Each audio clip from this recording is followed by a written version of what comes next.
We started our trip to Italy at SeaTac Airport. We got to Amsterdam about 10 hours later and had a little bit of a layover, which we found out at the end of the trip is much better than not having a layover at all. 15 hours of travel time later, we ended up in Venice.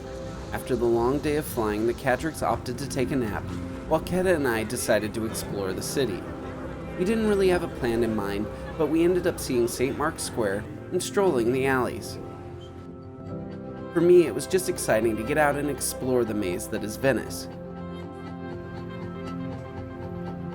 That night, we all had a blast at Damamo for dinner, even if they picked on Keta a bit. We all got a good night's rest and started the next day early. First, we headed over to the Doge's Palace, which was only a couple of minutes away from the Londra Palace, our hotel. The Doge's Palace is a museum now, but during the days when Venice was a powerful nation, it is where the Doge lived, and where Venice made most of its political decisions.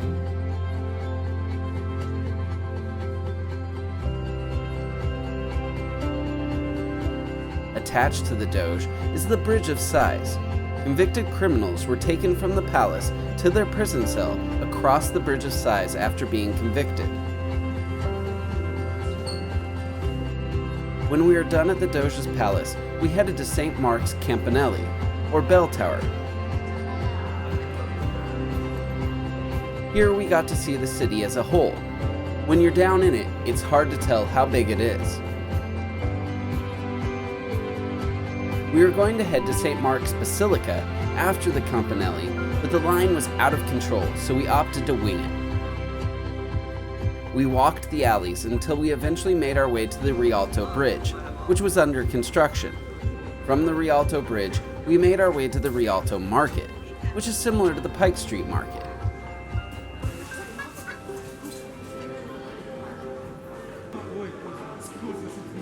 After lunch, we found a vendor who makes masquerade masks and hiked across town to see the Basilica di Santa Maria della Salute. We took a short gondola ride across the Grand Canal and headed back to the hotel. Also, Vedran met a dog.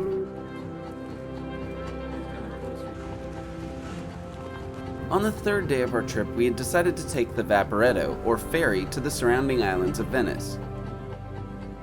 The first stop for the day was Torcello. We climbed to the top of the Campanelli and saw Burano from afar. We got on the Vaporetto again and headed to Burano. Burano is a cute town where all of the houses are painted different colors. We explored the town and had lunch. Then we finished up the day in Murano, which is famous for its glass blowing. Literally every shop in Murano was a glass shop.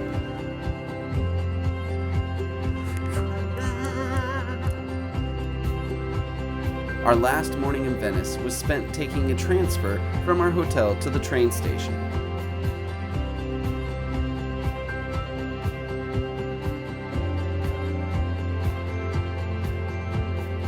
We got on the train and headed to Tuscany.